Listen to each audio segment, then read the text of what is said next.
7th standard chapter 1 number systemல exercise 1.3ல third sum என்ன கொடுத்திருக்கிறாங்கன்னா what will be the sign of the product of the following. அதாவது ஒரு சில நம்பர்ஸை கொடுத்திருக்கிறாங்க. அதாவது பெருக்கல். ப்ராடக்ட்னா என்னென்ன பார்த்தீங்கன்னா மல்டிப்ளிகேஷன் நீ பண்ணும்போது என்ன குறி வரும், என்ன சைன் வரும் அப்படின்றது.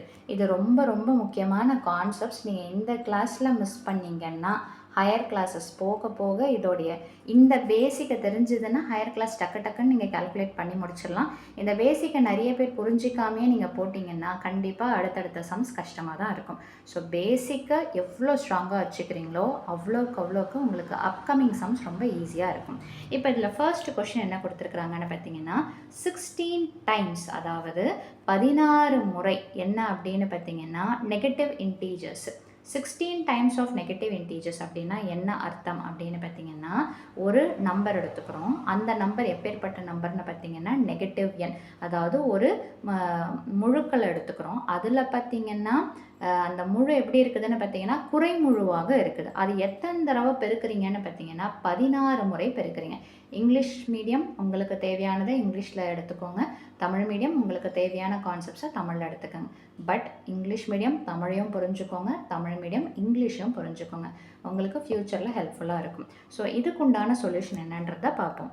இப்போது நீங்கள் இந்த மாதிரி எழுதி முடிச்சிடலாம். 16ன்றது என்னென்னு பார்த்தீங்கன்னா ஈவன் இன்டீஜர். அப்படின்னா என்ன அர்த்தம்? முதல்ல அந்த கேள்வியை நான் எப்படி எடுத்து எழுதுறேன்னு பார்த்தேங்க. ஒரு நம்பரை எடுத்துக்கிறோம். அந்த நம்பர் என்னென்னு பார்த்தீங்கன்னா தெரியாது, நான் சும்மா எக்ஸ்ன்னு சொல்லிட்டு வச்சுக்கிறேன்.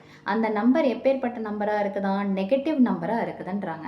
ஸோ இந்த நெகட்டிவ் நம்பரை எத்தனை டைம்ஸ் பண்ணுறாங்கன்னு பார்த்தீங்கன்னா 16 டைம்ஸ். அப்படின்னா 16 முறைனா என்ன அர்த்தம் அப்படின்னு பார்த்தீங்கன்னா -x அப்படின்னு போய்கிட்டே இருக்குது. எத்தனை தடவை அப்படின்னு பார்த்தீங்கன்னா 16 முறை அப்படின்றது. 16ன்றது என்ன நம்பர்னு பார்த்தீங்கன்னா 16ன்றது ஈவன் நம்பர். அப்படின்னா இரட்டை எண் அல்லது ஈவன் நம்பர்னா என்ன அர்த்தம்? 2வால் டிவிசிபிள் ஆகிறது எல்லாமே ஈவன் நம்பர் அப்படின்னு சொல்லிட்டு சொல்கிறோம். எப்போ உங்களுக்கு இந்த நம்பர் ஈவனாக வருதோ அப்போ கம்பல்சரி, இப்போ இங்கே ஒரு செட் ஆஃப் நம்பர்ஸை நீங்கள் மல்டிப்ளை பண்ணுவீங்க பார்த்தீங்களா, ஒரு ஆன்சர் கிடைக்கும். ஆனால் இந்த ஆன்சருக்கு உண்டான சிம்பிள் என்னவாக தான் இருக்கும்னு பார்த்தீங்கன்னா ப்ளஸ். இது ரொம்ப பேசிக்கான கான்செப்ட்.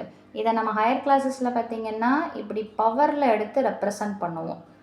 ஸோ இதை நீங்கள் ஹையர் கிளாஸஸ் போக போக புரிஞ்சுப்பீங்க. இல்லை இந்த இதிலே பார்த்தீங்கன்னா உங்களுக்கு பவர்ஸ் அண்ட் எக்ஸ்பெனன்ஸ்ன்ற ஒரு கான்செப்ட் வரும், அதுலேயும் புரிஞ்சுக்கலாம். ஸோ அப்போது இதை நீங்கள் எப்படி எடுத்து எழுதலாம்? 16ன்றது என்ன நம்பரு? ஈவன் இன்டீஜர், இரட்டை முழு எண் அப்படின்னு சொல்லிட்டு எடுத்து எழுதிட்டு, ஒருவேளை if the negative integers are multiplied even number of times, அதாவது என்ன அர்த்தம்? ஒரு நெகட்டிவ் நம்பரை நான் ஈவன் நம்பர் ஆஃப் டைம்ஸ் இரட்டை படையில் நான் பெருக்கினேன் அப்படின்னா என்னோட ப்ராடக்ட், அதாவது மல்டிப்ளை பண்ணி வர ஆன்சர் பாசிட்டிவாக தான் இருக்கும் அப்படின்றது தான் சொல்கிறாங்க. ஸோ கொஸ்டின் அப்படியே எடுத்து எழுதிட்டு இஸ் பாசிட்டிவ் இன்டீஜர் அப்படின்றது தான் ஆன்சர். ஸோ இதிலே செகண்ட் சப்டிவிஷன் பார்த்தீங்கன்னா 29 டைம்ஸ் நெகட்டிவ் இன்டீஜர். டைம்ஸ்னால் என்ன சொல்லிட்டேன்? மல்டிப்ளிகேஷன். ஸோ நெகட்டிவ் இன்டீஜர்னால் என்ன அர்த்தம்? Negative number. அதாவது என்ன அர்த்தம்? ஏதோ ஒரு நம்பரை எடுத்துக்கிறீங்க, சே -x. ஸோ -x சொல்லிட்டு எத்தனை டைம்ஸ் எழுதுகிறோம்? 29 டைம்ஸ் எடுத்து எழுதுகிறோம். ஓகேங்களா? இந்த 29ன்றது எப்பேற்பட்ட நம்பர்? இது ஈவன் நம்பரா, இரட்டை எண்ணா, 2 டேபிளில் போகுமா அப்படின்றத செக் பண்ணுங்க. கண்டிப்பாக போகாது. ஸோ அப்போ இது கண்டிப்பாக என்ன நம்பர்னு எடுத்து எழுதணும்னா ஆட் நம்பர். ஆனன்னா என்ன அர்த்தம்னு பார்த்தீங்கன்னா ஷார்ட்டாக எழுதியிருக்கிறேன் ஆட் நம்பர். தமிழ் மீடியம் பார்த்தீங்கன்னா ஒற்றை எண் அப்படின்னு சொல்லிட்டு சொல்லுவோம். ஸோ ஒற்றை எண்ணில் நம்ம எந்த நம்பரை மல்டிப்ளை பண்ணாலும் இதுக்கு ஒரு ஆன்சர் கிடைக்கும் இல்லைங்களா? அந்த ஆன்சருடைய சிம்பிள் என்னவாக தான் இருக்கும்னு பார்த்தீங்கன்னா மைனஸாக தான் இருக்கும்.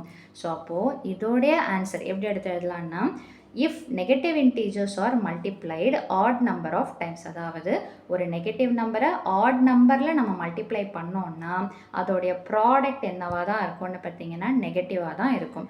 ஒரு குறை எண்ணை ஆட் நம்பர்னால் என்ன அர்த்தம்? ஒற்றை முறையில் நம்ம பெருக்கும்போது நம்மளுடைய ஆன்சர் எதில் தான் இருக்கும்னு பார்த்தீங்கன்னா குறை எண்ணாகத்தான் இருக்கும். ஸோ அந்த கொஷினை அப்படியே எடுத்து எழுதிட்டு ஆன்சர் என்னென்னு எடுத்து எழுதணும்னா is negative integer. Tamil medium பார்த்தீங்கன்னா ஒரு குறை முழு எண்ணாகத்தான் இருக்கும் அப்படின்னு சொல்லிட்டு எடுத்து எழுதினீங்கன்னா முடிஞ்சு போச்சு.